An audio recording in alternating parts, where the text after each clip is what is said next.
നമസ്കാരം. റാഫ്റ്റോ ഫുട്ബോളിലേക്ക് അവർക്കും സ്വന്തം. റയൽ ബെറ്റീസിനോട് റയൽ മാഡ്രിഡ് ഇന്നലെ 2-1 പരാജയപ്പെട്ടു. ബെറ്റീസിന്റെ മൈതാനത്ത് 2-1 തോൽക്കുമ്പോൾ ആ ഗ്രൗണ്ടിൽ, അതായത് ബെനീറ്റോ വില്ലാമാരിനിൽ അവർ വിജയിച്ചിട്ട് 3 സീസണുകളായിരിക്കുന്നു.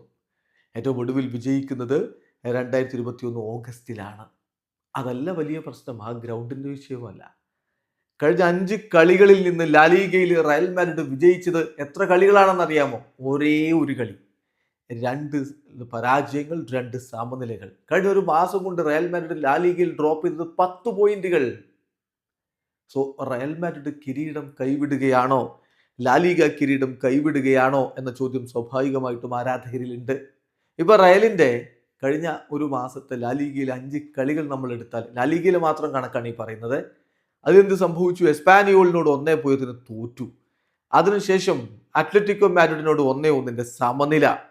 അതിന് ശേഷമുള്ള കളി നോക്കുക, ഒസാസുനയോട് 1-1 സമനില. ആകെ വിജയിച്ചത് ജിറോണക്കെതിരെ 2-0 വിജയം. അതിനുശേഷം ഇന്നലത്തെ മത്സരം റയൽ ബെറ്റീസുമായിട്ട് 2-1 തോറ്റു. സോ 2 സമനിലകൾ, 2 തോൽവികൾ, ഒരേ ഒരു വിജയം. അതായത് 10 പോയിന്റുകളാണ് കഴിഞ്ഞ ഒരു മാസത്തിനിടെ ഇടയിൽ റയൽ മാഡ്രിഡ് ലാലിഗയിൽ കൈവിട്ടിരിക്കുന്നത്. ഇതിന്റെ ഫലം എന്താ? 1-ാം സ്ഥാനത്ത് നിന്ന് റയൽ മാഡ്രിഡ് ഇപ്പോൾ 3-ാം സ്ഥാനത്തേക്ക് വീണിരിക്കുന്നു. 26 കളിയിൽ നിന്ന് 54 പോയിന്റാണ് റയൽ മാഡ്രിഡിന് ഇപ്പോഴുള്ളത്. അതേസമയം ഇപ്പോൾ ഒന്നാമതുള്ള അത്ലറ്റിക്കോക്ക് 26 കളികൾ, 56 പോയിന്റ്. FC ബാഴ്സലോണയ്ക്ക് 25 കളികളിൽ നിന്ന് 54 പോയിന്റ് ഉണ്ട്. ഇന്നത്തെ കളി അവർ വിജയിച്ചാൽ, റയൽ സോസിഡാഡിനെതിരെ വിജയിച്ചാൽ അവർക്ക് 57 പോയിന്റ് ആവും. റയലും അവരും തമ്മിലുള്ള പോയിന്റ് വ്യത്യാസം 3 മാറും. തീർച്ചയായിട്ടും റയലിനെ സംബന്ധിച്ചിടത്തോളം ഇത് ലാലിഗയിൽ ഒരല്പം ബുദ്ധിമുട്ടേറിയ ഘട്ടമാണ്. തിരികെ വന്നേ പറ്റൂ. പരിക്കും മറ്റുമൊക്കെ അവരെ വല്ലാതെ വലച്ചിട്ടുണ്ട് ഈ സീസണിൽ എന്നുള്ളതും മറക്കുന്നില്ല.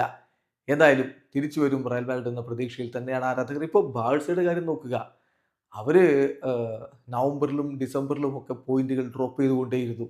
അവിടെ നിന്നാ പിന്നീട് കുതിച്ചെത്തിയിരിക്കുന്നത്. 2025 മിന്നും കുതിപ്പാണ് അവർ നടത്തിക്കൊണ്ടിരിക്കുന്നത് ലാലിഗയിൽ. അതിന്റെ ഫലമാണ് അവർ 1-ാം സ്ഥാനത്ത്. അതുപോലെ റയലും തിരിച്ചെത്തുമെന്ന പ്രതീക്ഷയിൽ ആരാധകർ കാത്തിരിക്കുകയാണ്. വീഡിയോ അവസാനിക്കുന്നു.